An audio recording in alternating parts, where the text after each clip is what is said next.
Hello, my name's Laddick, and I'm the principal for e-learning advocacy at OpenLMS.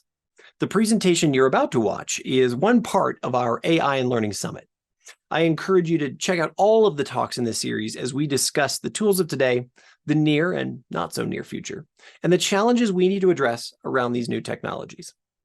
Our expert for this session is Michael Vaughn. Michael is an adoption and education specialist at OpenLMS, where he helps LMS administrators and instructional designers effectively leverage learning tools and platforms.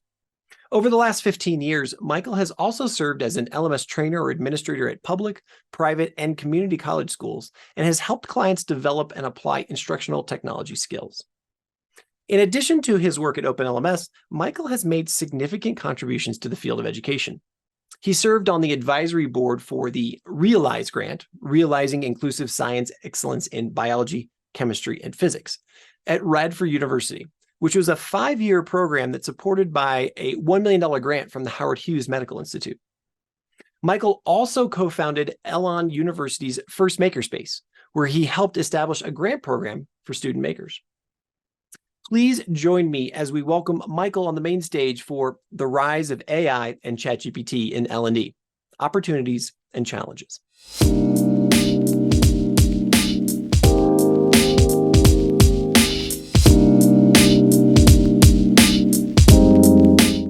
Hello, Michael. Welcome to the main stage here at the AI and Learning Summit. How are you today? Doing pretty well. How about yourself? Things are fantastic. I'm really excited for presentation. I've seen a sneak preview of this before. It's going to be absolutely fantastic. I'm going to pull your presentation up here and off you go. Thank you.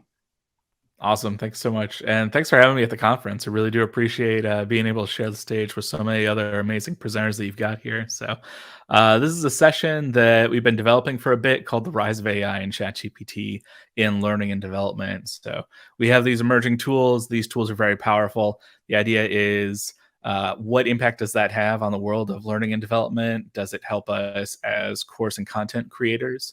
Does it help our learners?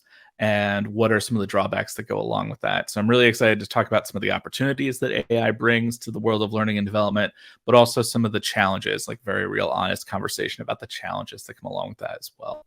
And my name is Michael Vaughn. I'm currently an adoption and education specialist with OpenLMS. So I love my job. I've been working with instructional technology and educational technology for over 15 years now, primarily in higher ed, but also in the corporate world with OpenLMS, working with our clients here.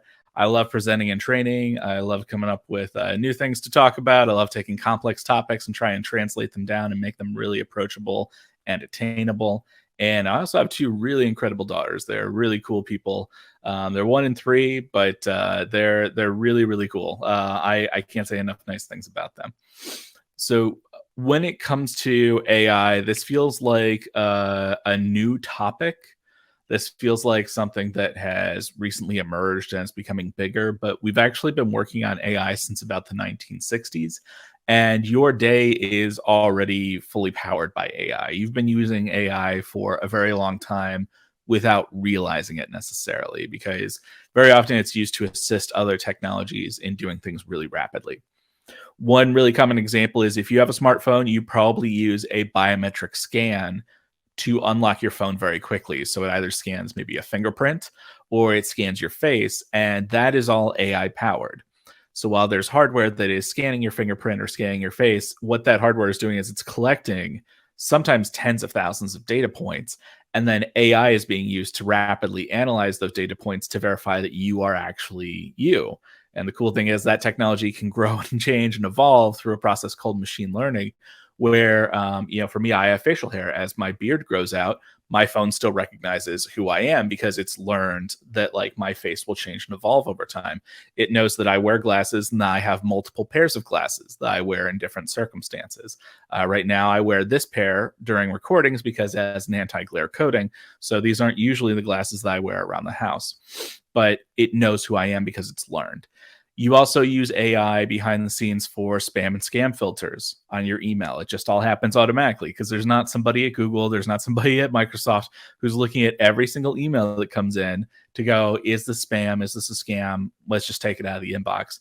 So it's training and evolving over time to figure out which messages are harmful for you and remove them from your inbox before they ever get there. Even the keyboard on your phone is powered by AI. And a lot of people immediately think that I'm talking about the predictive text that tries to assume what word you're going to type or what word you're going to type next. And while that is AI powered, there's an even cooler use in my mind of AI going on behind the scenes where your keyboard's actually trying to guess down to the letter what you're about to type next. So if I type the letter A, it might assume that I'm typing the word as, an, or at. And so around every key, there's something called a bounding box. And if your finger presses inside that box, it knows that that is the key that you meant to press. Since it's guessing what key you're going to type next, statistically speaking, what you're most likely to type, it will actually make the bounding boxes larger around those keys so that if you put your finger even anywhere near it, it's much more likely that you're going to press the one that you intend to. So AI is actually powering your day. It has been for a long while. I accidentally switched down my slides. Sorry about that. So we already use AI, and we have for a very long time. We just don't necessarily realize it. So I think it would be helpful to start with a common definition here of what is artificial intelligence. And I have a two-part definition that goes along with this. The first is that AI is an agent. And an agent is just a special type of app that helps other apps run. You usually don't run an agent on purpose. It runs as part of the app that you've run that it's helping. So one example that I love to give is we all have a weather app on our phone that we use to figure out what is the weather going to be like around us. What's the weather like right now if we work inside away from windows? And when we open that app, what we expect is that the most recent weather for our location is there. So to do that, the weather app actually relies on multiple agents behind the scenes. If you can pardon the James Bond pun, like Agent 001 will periodically remind the weather app, hey, you need to go out and get the most recent weather because weather changes very quickly. The weather 10 minutes ago might be very different from the weather now. So about every 10 to 15 minutes, it reminds the weather app to, hey, go out to the National Weather Services or whatever database you're using for local weather, get the updated information and bring it back. And that's what Agent 002's job is. It's to go out to the National Weather Service or whatever weather source you're using, get the most recent information and bring it back to the weather app. But to do that, it needs to work with Agent 003, and Agent 003 tracks your location. So you want to know, I'm in North Carolina in the United States. The weather in California means nothing to me, right? It's on the complete opposite side of the country. So I want the weather for where I am. And not only that, North Carolina is a very wide state. We have oceans. We have Piedmont, which is like the rural farm area, but also a lot of cityscapes.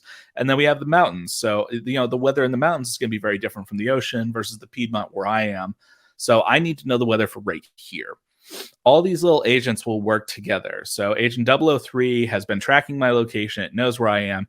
It tells Agent 002 what my location is. Agent 002 goes out to the National Weather Service or weather.com, gets the most updated information, and brings it back to my phone. So that when I open the weather app, there's the most recent information.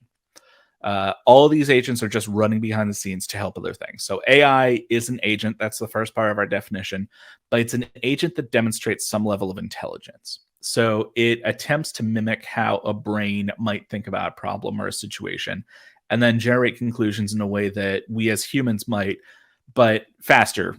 That's ideally the goal. And in terms of how AI agents are typically deployed, you usually put an AI agent into some sort of an environment. In that environment is trained to make observations. Based off of those observations, it's trained to make decisions. Based off of those decisions, it's trained to make actions.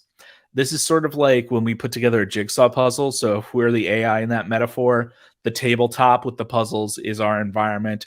We observe the puzzle pieces. We decide when two of them fit together, and then we pick them up and we move them together.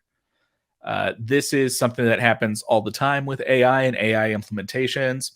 A lot of folks think of the really obvious examples of AI like Alexa and Cortana and Bixby and Siri. And yes, Siri is a virtual voice assistant in iOS and macOS. However, it's also an AI that works behind the scenes on Apple devices. So one example I love to give is it tries to think about traffic as if it were you.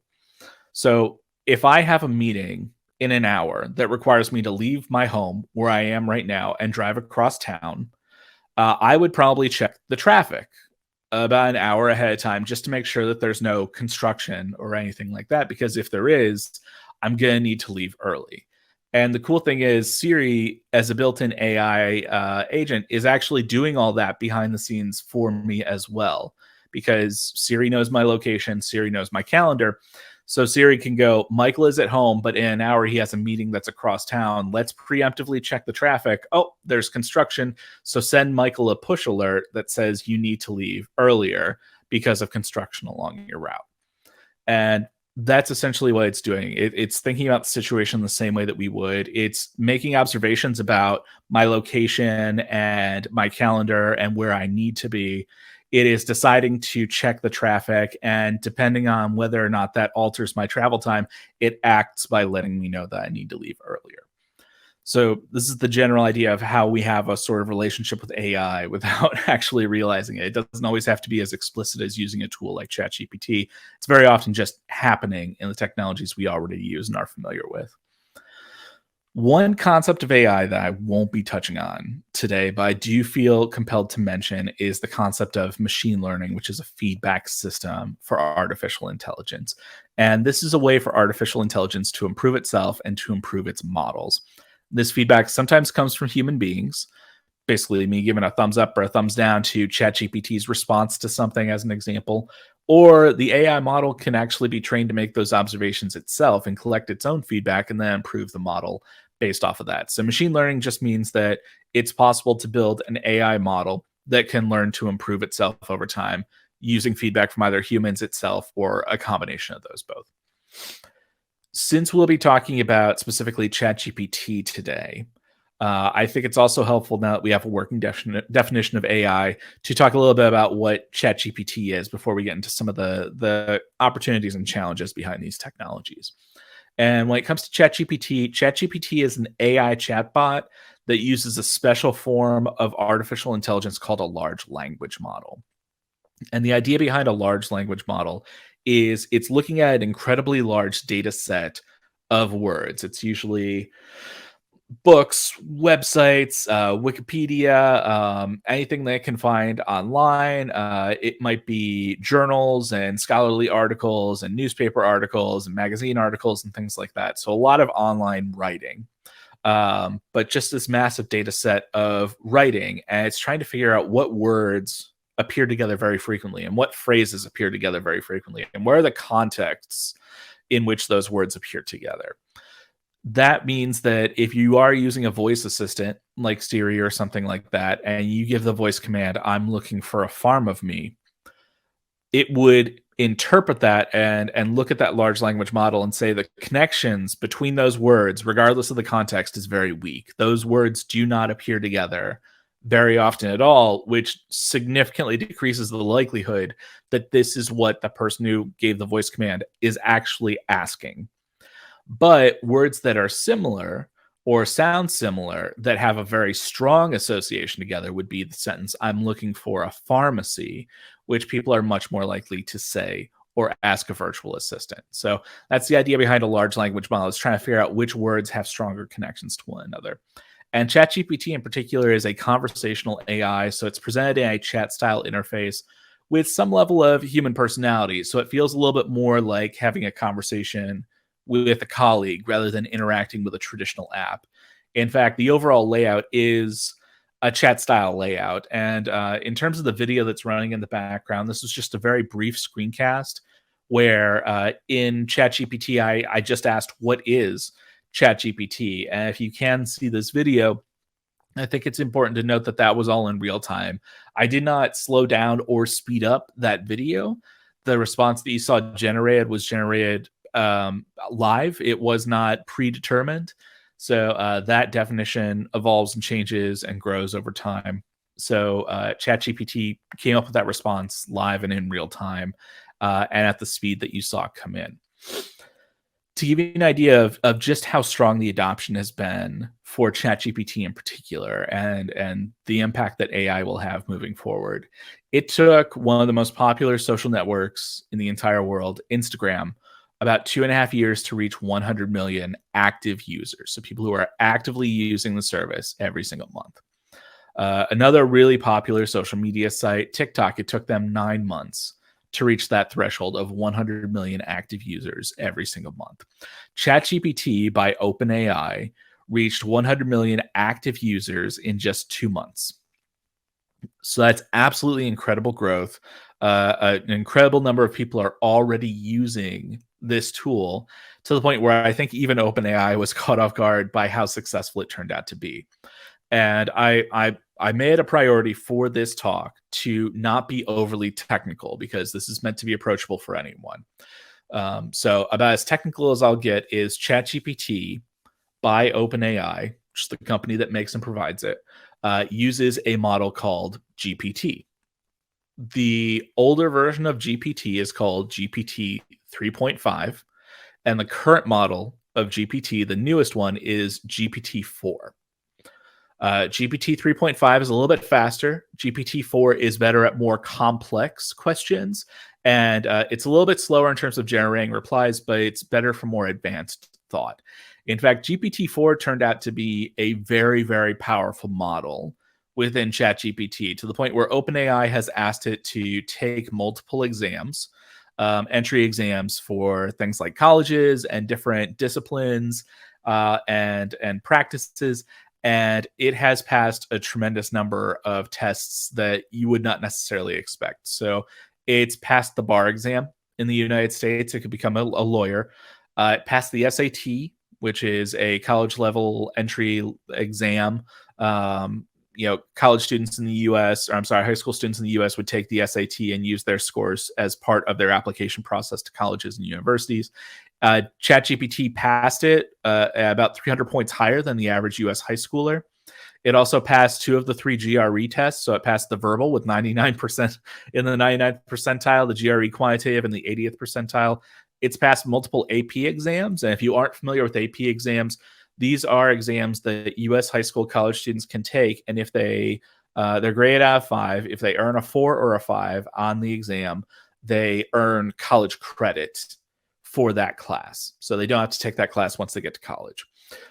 It has passed AP exams ranging from art history and U.S. government and U.S. history to world history, chemistry, calculus, physics 2, macro and microeconomics. Like, it's a very competent model. It's even, and I think this is a little funny, it's even passed the written exam to become a sommelier, which if that word's on the tip of your brain, those are like wine experts at restaurants and their sole job is to know everything about wine. So even though ChatGPT and the GPT-4 model that it's currently using cannot smell, taste, touch, or see, it still passed the written exam that you would need to become a certified sommelier. And even with no prior training, usually an AI model, if you want it to do a specific task, you train it to do that task. You give it specific data sets, you give it specific types of feedback to prepare it to do that task really well. But without any prior preparation, without any specialized training, ChatGPT and the GPT-4 model met or passed the threshold for multiple exams on the USMLE. That is the licensing exam in the United States for doctors. So if you want to become a licensed doctor in the United States after going through med school, you have to take and pass the USMLE. And ChatGPT, using the GPT-4 model, has met or exceeded the passing thresholds for many of those exams with no prior training. It wasn't even trained to do this. So imagine how good it could perform with that training.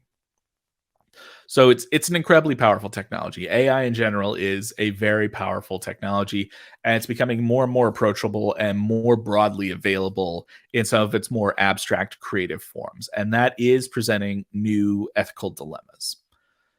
There is an excellent show that I usually recommend folks watch. It's already completely aired. It was 4 seasons, very cohesive, very comprehensive, excellent show. It's called The Good Place. It was an NBC show, and it was labeled as a 30-minute comedy, but it was really just this surprisingly deep reflection on morality and philosophy and religion and ethics.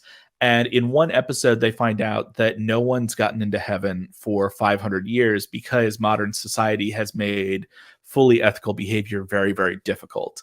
For example, we almost all have a smartphone. If you're watching this, you probably have a smartphone. And the question is, what type of conditions were the folks who assembled your smartphone living under? Were they living under oppressive conditions? Were they living under very dangerous conditions? You have precious metals in your smartphone. What is the life like for someone who mines those precious metals that go into our phone? Like, is it even ethical to own some of these technologies? So there are these really large questions that come along with our use of technology in general. And as a general rule, we collectively lag very far behind technology when it comes to making sure that we have policies, practices, and laws in place to manage how we interact with these technologies. If you follow current events, you know that a couple of months ago, the United States Congress had the CEO of TikTok in and sort of grilled him about TikTok's data collection practices, because they are considering a ban of the TikTok app in the United States. And the folks who are like really in the tech world found this to be kind of amusing and a little bit eye-rolling, because it is standard practice for social media websites, for social networks, to engage in mass data collection of their users and then to use that information to do things like sell them better ads. Because most of these companies like Facebook and Google are not actually search engines or social networks. They are ad companies that provide a service that harvests data from users, and then they use that data to help marketers market more effectively. And so the reason that there was a bit of eye rolling about this TikTok thing is because all these networks engage in these data protection collection practices. What we need are a comprehensive set of laws that apply to all networks, that apply to all services, and rather than just singling out one or another for whatever reason. So unfortunately, we really don't have those data protection laws, especially in the US. We don't have very good laws around how AI can be used and what are the consequences of misuse. It's to the point where ChatGPT has actually been banned temporarily in Italy, like countrywide, by the government because of privacy concerns related to information that's entered into the platform. Because anything that you enter with ChatGPT, if you're not using their privacy mode, becomes part of the model. You are actively training their model by engaging with it. There's even a letter that came out a couple of months ago from the Future of Life Institute, and what they're asking for is a pause of at least 6 months on further AI development, so that governments can catch up and begin passing laws that dictate how these tools can be used and what is and is not illegal when it comes to using these tools and what is and is not ethical. This is also affecting folks in the corporate world, because Samsung literally just had to ban their staff from using AI after a ChatGPT data leak. So one of the things that ChatGPT can do is it can code in certain languages. So you can ask it for feedback on code that you're developing. And that's what some of the folks at Samsung were doing. They were taking code, proprietary code that they were developing for their employer, Samsung. They were putting it into ChatGPT, and they were trying to get feedback on how to improve the code. Because of ChatGPT's model, that then became part of ChatGPT's data, and it's now being used to help other people. So Samsung has had to completely ban the use of this technology. Now, this is sort of a side note for a session that we'll do much later in the summer through OpenLMS about ethics in AI. But one disappointing thing about this is ChatGPT is a really powerful tool. It's a great competitive advantage for any company that can find a way to help its employees responsibly use it. And if Samsung had been proactive about putting in policies and procedures so that their employees had a better idea of when can I use these tools, what's a safe use of these tools, what's an ethical use of these tools within the context of our company, then they wouldn't have had to just go for an outright ban. And I don't mean to single out Samsung, because I feel like this applies to a lot of companies, but I feel like more and more companies are going to ban the use of things like ChatGPT because they have not been proactive about coming up with policies that would instead direct their employees on how to productively and safely engage with really powerful tools like these. And in exchange, they lose access to those tools, which means that their competitors who might be using them now have a huge competitive advantage over them. That's aside. We're going to talk a little bit about that later in the summer, probably about August. So keep in touch with OpenLMS. We'll be doing that webinar. I think probably in August or September. But when we take AI and we deploy it into a circumstance, essentially what we're doing is you give AI a goal, you give it a really large set of data to work from. And then what AI does is using the goal and using the data, it figures out the best way to accomplish the goal. And the most important part of that equation is the data. We have historically, over the past decade or so, talked about the power of algorithms because social networks and things like that, all algorithmically powered. Algorithms don't matter as much when it comes to AI. What really matters is the data. And when we talk about some of the challenges that come along with AI, one of the biggest ones is that if you have bad data, you're going to get bad results. And data itself is often biased. If you don't account for bias in data, if you don't clean the data ahead of time, then what's going to happen is biased data will produce biased results. There was some software that was AI powered. It was in use in Florida. And essentially what the software would do is when a defendant had been found guilty of a crime, it would make a sentencing recommendation to the judge based off of historical sentencing within the state. And what we found was that Black defendants were being recommended significantly longer and harsher sentences than white defendants, even when the Black defendants did not have a prior criminal history or did not have a violent criminal history. They were being recommended longer sentences than white defendants who did have a prior criminal history or had a violent criminal history as opposed to a nonviolent criminal history. And when we look at why, essentially what it comes down to is that the data set that was used to train the model on those sentencing recommendations was based on past sentencing decisions from human judges. And historically, those have been biased against Black folks. Typically, what we've seen is that human judges have given Black defendants significantly harsher and longer sentences. And so that was bad data that produced bad results through an AI model. Another issue that can come up with AI is that there's very rarely transparency in terms of how an AI model produced the results that it did. So the AI model, I have not come across one just yet that can explain to me how it came to a conclusion that it did. And even more concerning, it's not always possible for the people who made the model to turn around and tell you, here's how the model got that answer. So we're in a spot where AI is producing results that no one, even the AI, can really explain sometimes. And that is a little bit concerning because if we can't justify our response, if we can't explain how we got to where we got to with our thinking, with our understanding, and with our reasoning, AI should be able to do that. And right now it really can't. There's also a different type of lacking transparency when it comes to AI, which is companies are not always open about what data is being used to train the models that they are developing. This is a challenge with ChatGPT in particular, because OpenAI has come out and said, GPT-4, that model, the really powerful model they're currently using, has been trained off of a data set of over 1 billion words. And it's like, wow, 1 billion words. That's amazing. Like I always try and give a metaphor here because it's really hard to conceptualize how big 1 billion actually is. And for context, if you were to wait, let's say 100 seconds, that would be just over 1.5 minutes from now. If you were to wait 1 billion seconds, that would be sometime in November 2054.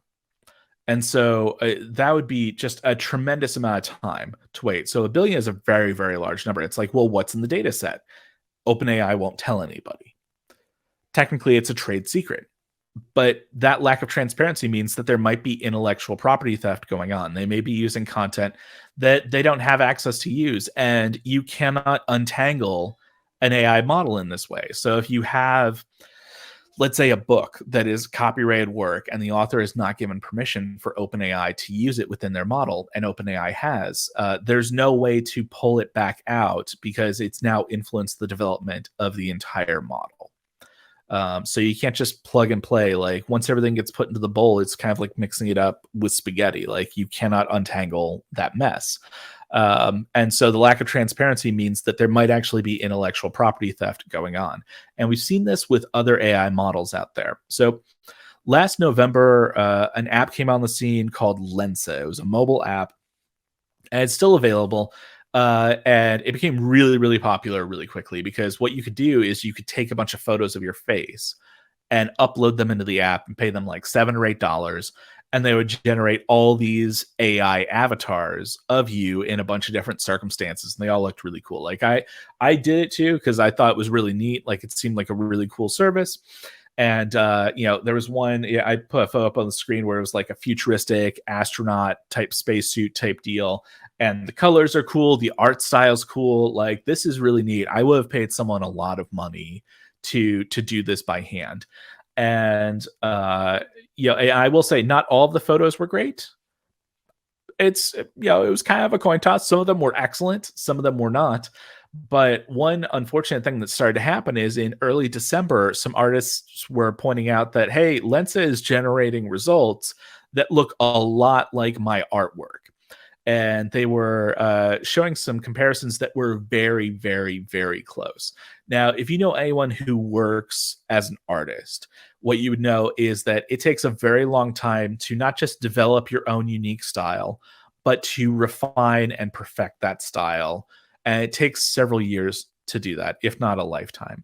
And for an AI app to just scan someone's artwork in and then use that style to generate images that otherwise that artist would have been paid to make is stealing the style of their artwork. It's stealing those countless hours that it took to actually develop that style, all to train their app, which they're going to turn around and then sell it to folks for, pennies on the dollar compared to what this art would have cost. And it raises some serious questions about how do we train these models? Like, can these models do incredible things? Sure. But how are we training them? Right. And do they have permission to do that? And Lensa, partly in response to this, said, as a reminder, we don't save the photos that people upload to us, but they do save the metadata.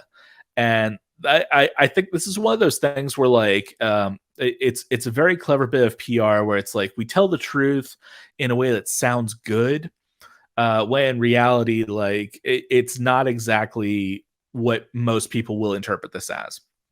So they don't need to save your photos. If you upload a photo to an app like Lensa that generates these AI-powered avatars, they don't need to save your photos. They only save the metadata, which is the measurement between things like your eyes and how wide your nose is and how wide is your brow and what's the distance between your brows and your forehead.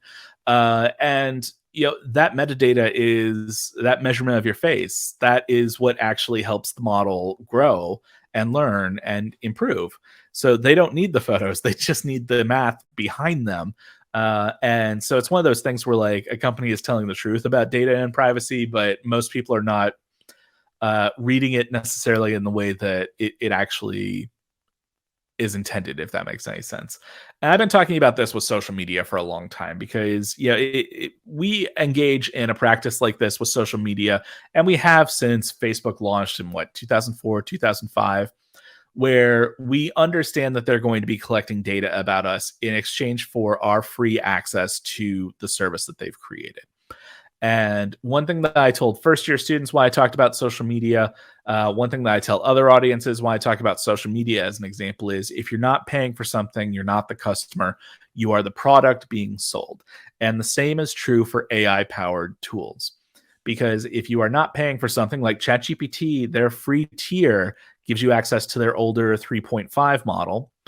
But if you're not paying for it, then you are not the customer. You are the product being sold. When you engage with their free service, what you are doing is you are giving OpenAI your time and your labor to train their model to perform better.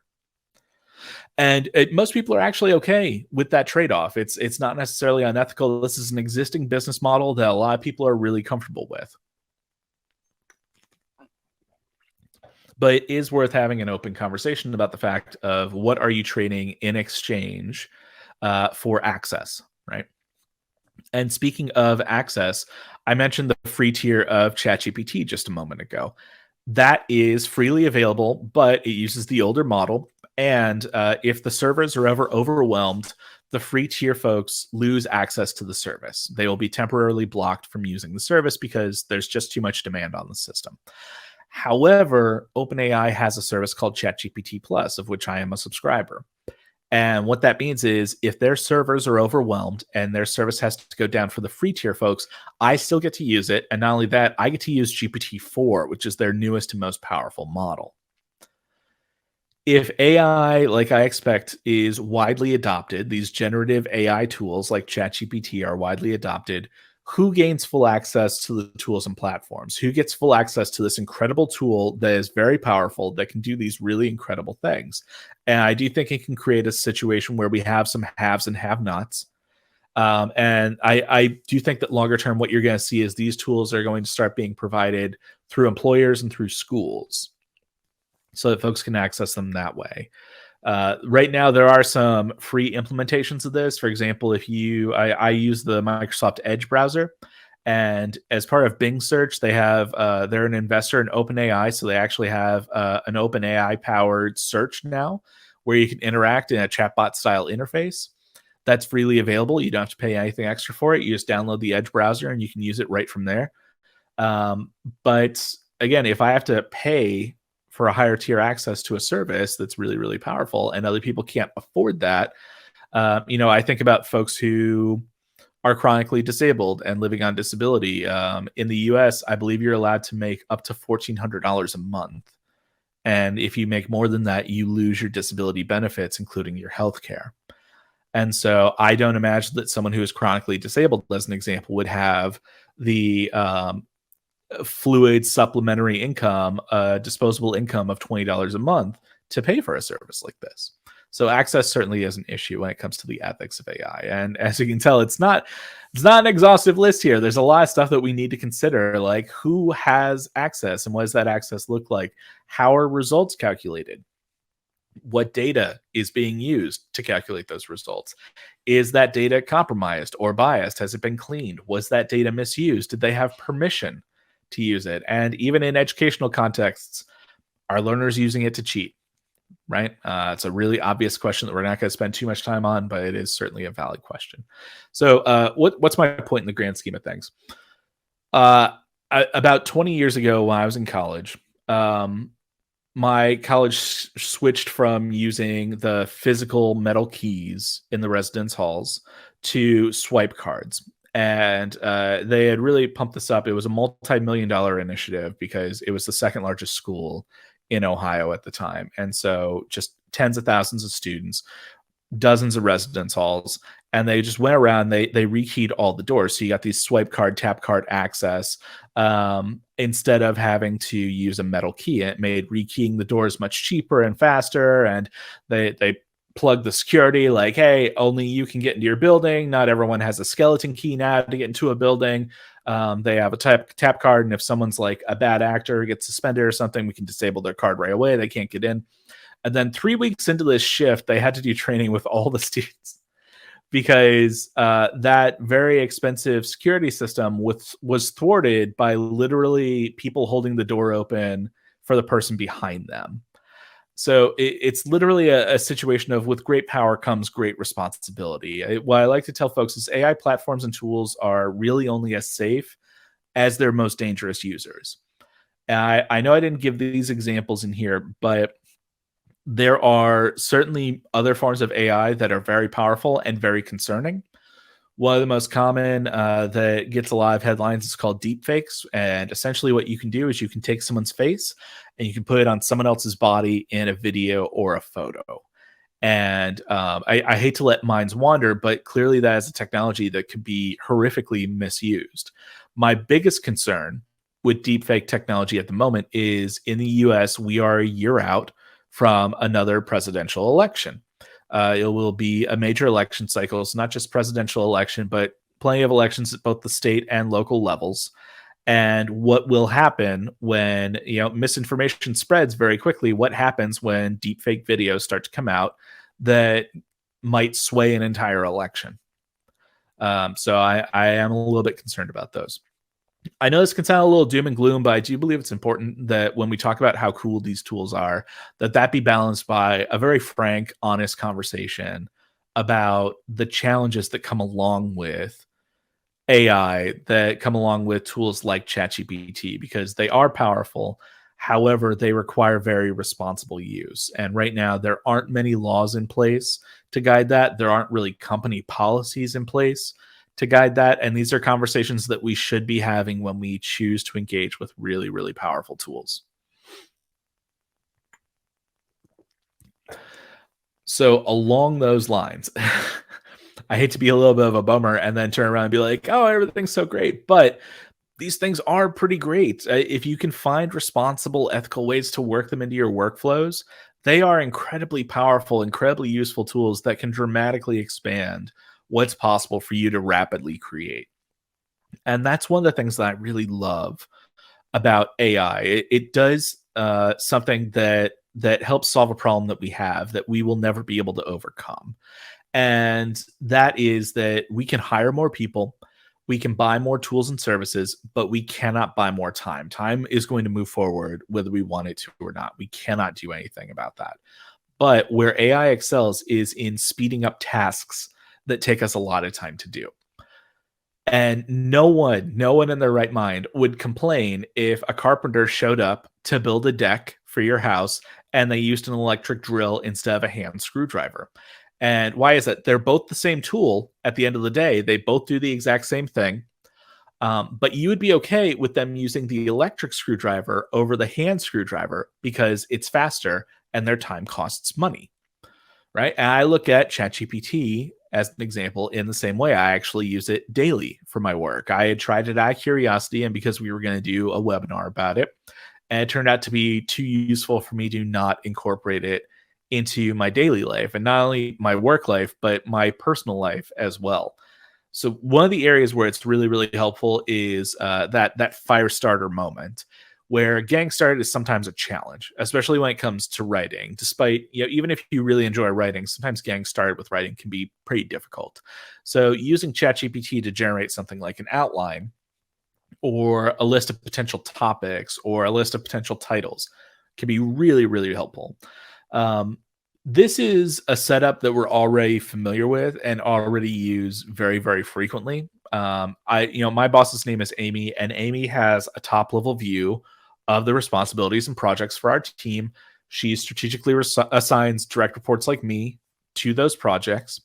And literally no one in the corporate or education world would be surprised if, my boss Amy comes to me and says, I need you to write something.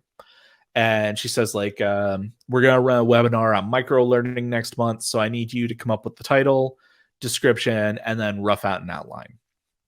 And I would write those things. I would send those to Amy. Amy would use her knowledge and expertise to assess my work, provide feedback, and then it would go to marketing, and marketing would publish it. And at no point would it say, Michael wrote this, Amy edited it, marketing published it. Right? That's a pretty common setup in corporate world, in the educational world as well, where we write things, those things are edited by folks in leadership, and then they're published by marketing, and there's really no attribution in there. And the same type of relationship exists with ChatGPT, where I'm sort of assigning ChatGPT to write things, and it's shifted my writing role. So I'm less of a writer and now more of an editor. And this is a shift that most people can comfortably make because you are experts in your field. You're capable of critically evaluating someone else's writing about topics that you're familiar with. You are capable of providing feedback and suggestions for revision. And that's essentially how tools like ChatGPT are literally designed to work. You assign it something to write. It gives you that writing. You provide feedback and suggestions for improvement, and then it incorporates that into its revisions. So I've written a ton of stuff with ChatGPT, including things like training outlines for courses and webinars. I've used it to help me refine client emails. Yeah, I have to be really careful with the use here because I don't want to paste in anything that might be proprietary. But when I'm having a hard time explaining something, I got all the details down. I'm like, I don't think this is very smooth. I don't think it flows very well. I can have ChatGPT help me smooth it out. So it takes my writing and it improves it. I've used it to generate my LinkedIn and my speaker bio. We've used it for a health insurance appeal. My family and I, we have an agreement with our 3-year-old's preschool where we give them half of our income and they give us a new disease to try every other week. And we spent a lot of time being sick at the beginning of 2023. We were sick for about 2.5 months straight with a bunch of different stuff that I had never even heard of before. Like, we somehow managed to avoid flu and COVID and strep and RSV, but we got a bunch of stuff that, like, I had never heard of adenovirus or rhinovirus or, the human metapneumovirus. And all these were like upper respiratory infections. And it went around the entire family. So my mother-in-law ended up getting it as well. Her cough took a really long time to go away, and her doctor prescribed this thing called Advair. And her insurance company said, we're not going to cover that. And the problem with Advair in the US is it's about $400 or $500 out of pocket. So she was obviously very mad at her insurance company that they weren't going to cover this thing. And I said, we happened to be talking about ChatGPT that time. We were just having a chat over lunch. And I said, we could put together a prompt for ChatGPT and ask it to write the appeal letter for us. Because the cool thing about ChatGPT is, right now we're really mad at your insurance company, but ChatGPT doesn't get mad. ChatGPT is just a technology. It doesn't have emotions. So we gave the prompt to ChatGPT and it wrote that appeal letter to the insurance company, which worked. They overturned their decision and they opted to cover the inhaler. It was pretty cool stuff. Very powerful uses, not just for work, but outside of work. ChatGPT also wrote the title and description for this webinar. So I worked with it to come up with what I wanted to talk about, and gave it, I gave it a synopsis of what I wanted to talk about, and then it came up with the title and the description. And I committed ahead of time, like before I hit enter, that whatever it came up with, I was going to run with. I would build the presentation myself, but whatever it wanted the description to be, whatever it wanted the title to be, I would build the presentation to match those things. And it's done a really fantastic job at saving me an incredible amount of time and doing some really powerful things for me. So while writing with AI means shifting from more of a writer role to an editor role, it also means learning to write prompts instead of prose. So this is a new skill that deserves some time and attention from you to generate, because the prompts that you write to a generative AI service like ChatGPT will directly influence the types of results that you see. So I could ask it something really simple like, develop a training outline about micro learning. That is a really simple prompt, and it will probably be a very broad and generic type of explanation. But if I spend some time writing up a 2 to 3 paragraph prompt about, this is your role, you are a technology trainer, an LMS company, you've got 15 years experience, you're an expert in your field, this is the topic that you're covering, what's really important for you to reinforce with your audience is like micro learning is a great way to meet people where they are in an increasingly busy business world. And then, building out all this extra context and then asking it to generate the training outline, you're going to get a very different result. And it's probably going to be much closer to what you want. And you can have back and forth with it. It's not just taking the first thing that ChatGPT generates. Very often there's some feedback and revision that goes along with that. Sometimes it will give me a result and I'm like, this is a bit stodgy.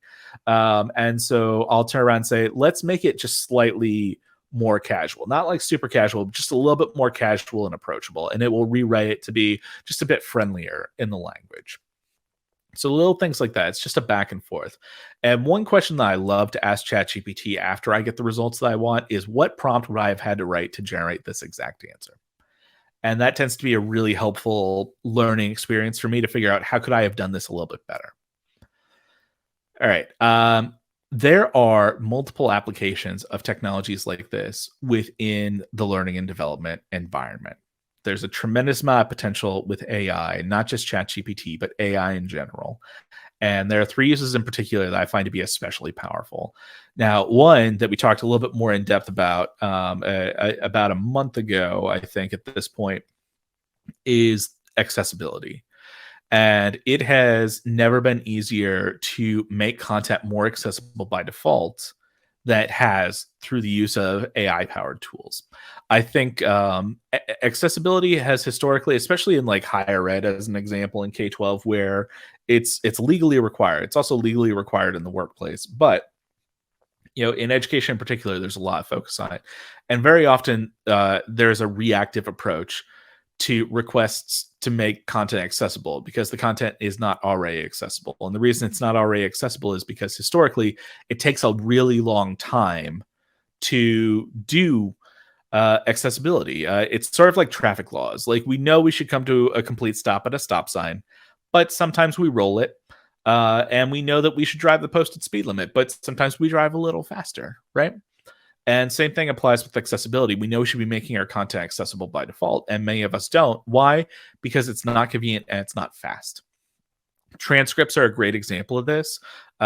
If you wanted to transcribe a video in the past, that was historically like a service that you would send out to a third party, and someone would have a little pedal on the floor like a sewing machine, and whenever they press that pedal, the video would stop or start, and they would literally be typing what people were saying on screen. So it was a human being typing it out, and it would take about 2 to 3 times longer than the actual length of the video to write it out and edit it and send it back, and it was very expensive. And now I can just take the audio from one of my videos, upload it into this really little known program called Microsoft Word, and it will translate it all for me. It'll transcribe the entire thing. It will even, I don't know if I can get the zoom in here. I can't. It will even identify different speakers. And when I update the transcript, I can indicate what the name of the speaker actually is and have it update all entries. So speaker 1 becomes Michael everywhere in there. And it happens very quickly. And then I can just copy the generated transcript directly into the document along with a copy of the audio file. That means that from a documentation storage standpoint, all of our resources are in one place. But it also means that as I correct the transcript that I now have to work with, I can do that in a platform that I'm already really familiar with. I've been using word processors forever. It's a common technology that everyone is familiar with at this point. So it's very easy to update the transcript here. And now, not only do I have a transcript, I can copy and paste that into a streaming service like YouTube, and it will automatically turn my transcript into captions for my video. So it's much, much faster to just make content accessible by default than it has been in the past. There are also some really, really cool technologies out there that I think are really neat. Seeing AI is one. And to give you an example of this, Seeing AI is an iOS app. And what you can do is it can do a lot of different stuff. But one of the things you can do is you can send a photo to the app and it will try and recognize what it's looking at, which is pretty incredible in terms of growth. There's actually Apple is rolling out a built-in feature like this a little bit later this year on iPhones. And there's actually another feature that they're rolling out that I'll talk about after this next service. So this is a free app, right? This is an app to help the blind or visually impaired look at what's in front of them, to have their phone detect it. And these scene descriptions, I know it's probably hard to see in the recording, but this photo that I sent, it guessed probably a person and a couple of children sitting on a couch with a laptop. And while I would refine that a little bit, that is alt text. That is alt text for an image that I upload into a website or my LMS or an image that I insert into a document, right? There is my alt text. That has just helped me generate that very, very quickly instead of me having to figure out how do I describe this image because I'm not good at that. Another really cool service that I love is from a company called 11 Labs, and it's called Prime Voice AI. What you can do with this is you can upload a recording of your voice, and it will generate an AI voice of your voice. So, sometimes, on your phone, if you use, I'll keep going back to Siri as an example. I've mentioned Siri several times today. You can choose different voices for Siri. Siri could be a British gentleman, right? Siri could be an American woman. You have a lot of different options in terms of how Siri sounds. And what Prime Voice AI does is, again, it takes your voice and that lets you take text and have it read in your voice. So it generates a little AI persona that can read things in your voice. So if you do have someone who is blind or visually impaired and who would really benefit from hearing text read aloud, you don't have to sit in a recording studio and set up a microphone and not worry about awkward pauses when you take a drink of water. You don't have to worry about those verbal flubs where maybe you say the same word twice and you want to take that out because it's not perfectly scripted. your AI voice is not going to make mistakes, and it's going to sound a lot like your voice. So you can actually just give it the text. It will generate an audio file, and now you've been able to provide that to a student who may be blind or visually impaired, who can now listen to your words straight from your voice without you having to have taking the extra time of recording the audio and then editing the audio for all those little flubs and things like that. And your AI voice, it doesn't take a breath, so it doesn't go in the microphone, and it doesn't, like, sorry for anyone who has sensory issues, but like it doesn't have those mouth noises, right? So this is a really cool service, and it's actually so powerful that a Vice media reporter was able to use this exact service to break into his bank account that had a voice ID security system. So he said it took him a couple of tries, but he was eventually able to break into his own bank account with the AI-powered voice from that site. And what I think is really interesting about a technology like this is Apple announced, among other things, just before World Accessibility Day earlier this month, in mid-May, last month, they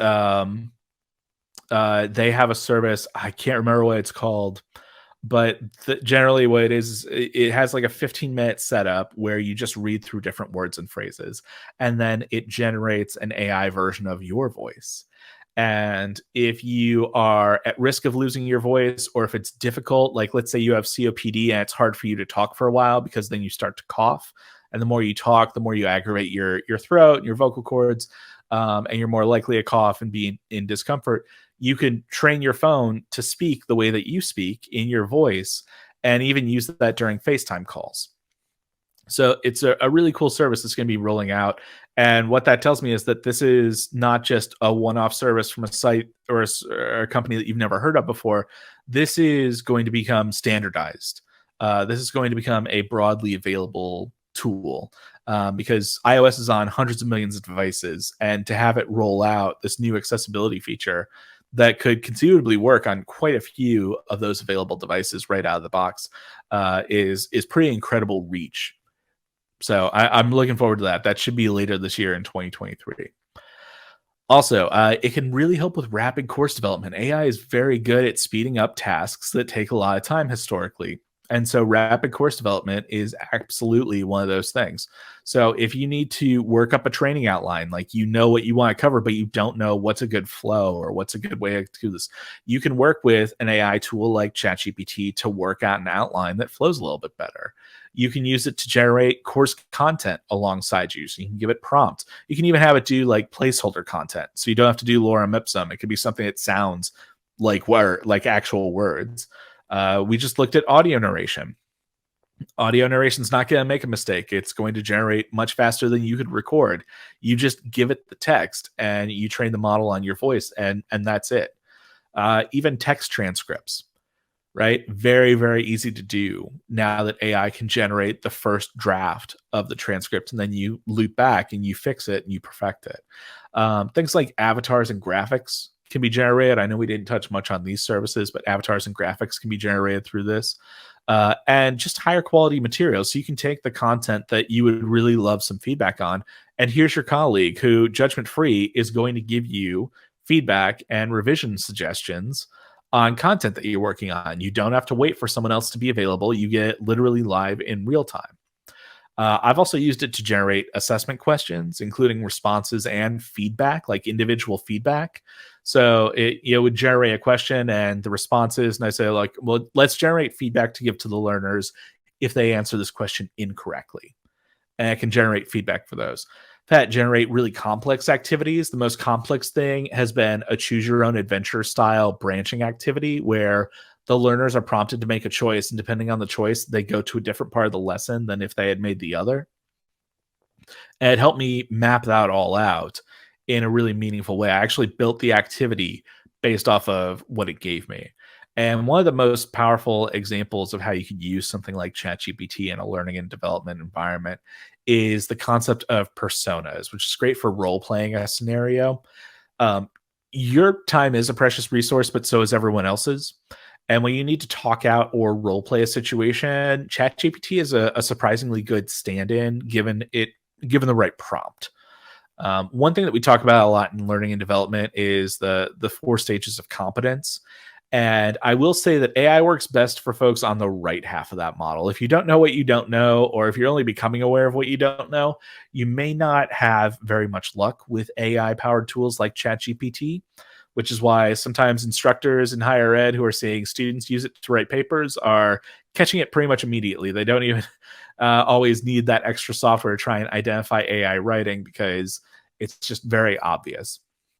And part of that was because they didn't know how to get more out of the tool. But the idea of personas is really, really powerful. So if you're at a company, for example, that has employees who do a lot of travel, you can use ChatGPT to take on a travel guide sort of persona that trains staff on the cultural expectations and customs and norms of the place that they're going to be visiting. You can have it do job interview prep. So you can use it to stress test questions by having it pretend to interview for a job, or maybe you have it interview you using the questions that you provide to it. If you have managers who have never been on a search committee before or never led a search committee, you can use a persona to help train them up. You can even, if you have employees who are learning a language, maybe they're learning English, maybe they're learning Spanish or something like that, there are personas that you can develop with ChatGPT where it will provide feedback in that language, where it will only interact with you in that language. Like you can tell it, like, only reply to me in Spanish. If I say something incorrectly, let me know how I could have said it correctly. And it's a really powerful tutor to have available, right? It's not a fully featured service by any means, but it's certainly very good, to the point where probably the best language learning app out there, and one of the best examples of personalized learning design, Duolingo, has an agreement with OpenAI to use ChatGPT in the app now for their highest subscription tier. And they do that with 2 things. So the first is Explain My Answer, where it explains in common terms why their answer was correct or incorrect, but also a role play scenario. So if you've ever used Duolingo, they have these sections of the lessons called stories, where you go through a story of, like, maybe you're at the grocery store, maybe you're at a restaurant, and you are tested on your comprehension of the story. Well, now they have role play that is powered by ChatGPT. And so instead of observing a story about other characters ordering food and drinks at a cafe, you are now ordering food and drinks at a cafe, and you are interacting with the barista. So, being able to take on that role play scenario is really very, very cool. And I can see why Duolingo implemented this. So there's a ton of potential. There are certainly some very real challenges. In terms of what's next, I would encourage you to go to our Academy site, where we have a no-cost resource course that you can enroll yourself in. If you've never been on our Academy site, you would just go to the storefront, find the Rise of AI course, and purchase it for $0. And as part of that checkout process, it will actually create an account for you and enroll you into the course. And there's a recording of a previous version of this session. The slides are in there. All the resources that I mentioned are in there. Some other services are in there. News stories.